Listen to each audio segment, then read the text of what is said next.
धनगरांना ST मधून आरक्षण देण्यास सध्या कोर्टाने नकार दिलेला आहे आणि धनगर आरक्षणाची याचिका सध्या हायकोर्टाने फेटाळल्याचं दिसतंय। तर महत्त्वाची बातमी आपण सध्या पाहतोय, तर धनगर समाजाला सध्या हायकोर्टाने हा मोठा धक्का दिल्याचं सध्या समोर आलेलं आहे। तर महत्त्वाची आणि मोठी बातमी आपण सध्या पाहतोय।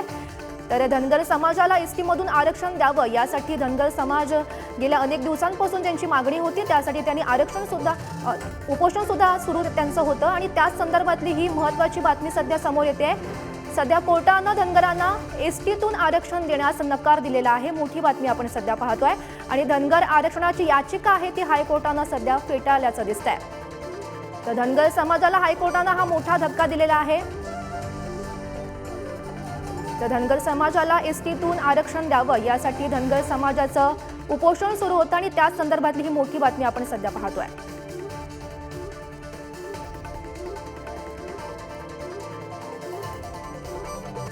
तर धनगर आरक्षणाची याचिका आहे ती सध्या हायकोर्टाने फेटाळलेली आहे। तर या संदर्भात माहिती देत आहेत आमचे प्रतिनिधी निखिल चव्हाण सध्या आपल्या सोबत आहेत। निखिल, मोठी बातमी आपण सध्या पाहतोय, धनगरांना एसटीतून आरक्षण देण्यास कोर्टाने नकार दिल्याचं समोर येत आहे। नक्कीच गौरी, गेल्या अनेक दिवसापासून ही जी याचिका आहे ती उच्च न्यायालयात पाहायला मिळालं।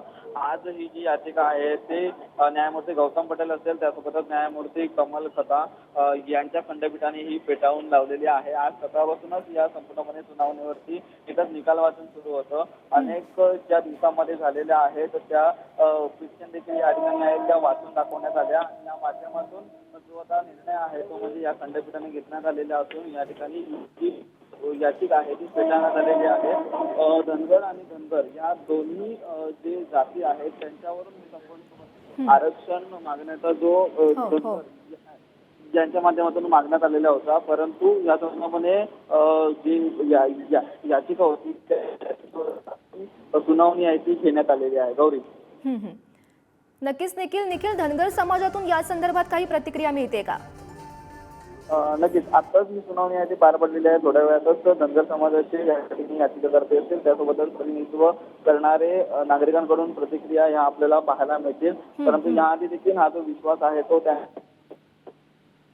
धनगर आणि धनगर हे एकच असल्यामुळे अशा प्रकारचे संपूर्णपणे आरक्षण आहे ते आम्हाला देण्यात यावं अशी मागणी आहे ती वारंवार करण्यात येत होती। परंतु या ठिकाणी न्यायालयाने आहे ती धनगर आणि धनगर हे दोन्ही वेगवेगळे असल्याचं या ठिकाणी म्हटण्यात आलेलं आहे आणि त्या अनुषंगाने याचिका आहे ती आता फेटाळण्यात आलेली आहे।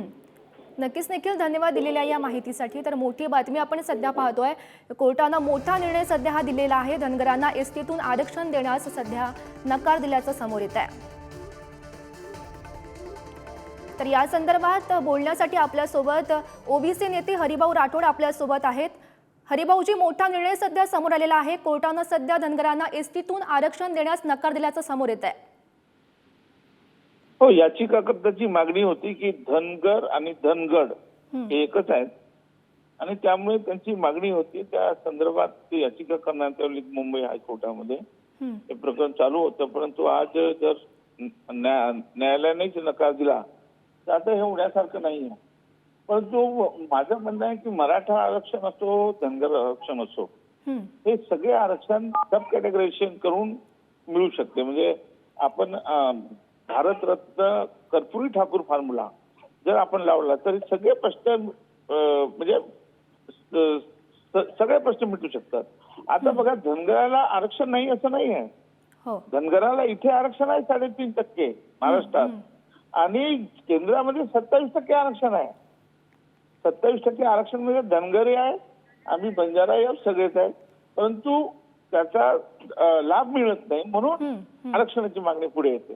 तर त्या ठिकाणी सुद्धा धनगर समाजाने आता मागणी करायला पाहिजे की जे जस्टिस रोहिणी आयोगाने अहवाल दिलेला आहे आणि तो कोर्टात पेंडिंग आहे, सॉरी केंद्राकडे तो पेंडिंग आहे आणि केंद्राने निवडणुकीच्या पूर्वी तो लागू करायला पाहिजे खरं म्हणजे। परंतु तिथेही काही दबंग जाती आहेत ओबीसी मध्ये, त्याचा विरोध असल्यामुळे कदाचित ते होत नसेल, परंतु हे व्हायला पाहिजे। हे एकमेव आता परत मी सांगतो की भारतरत्न कर्पूरी ठाकूर फॉर्म्युला हा एकमेव उपाय आहे. सगळ्या नक्कीच हरिभाऊजी, देशात तर धनगर समाजाकडून या संदर्भात काय प्रतिक्रिया येते हे पाहणं सुद्धा महत्त्वाचं ठरेल. धन्यवाद तुम्ही दिलेल्या या माहितीसाठी.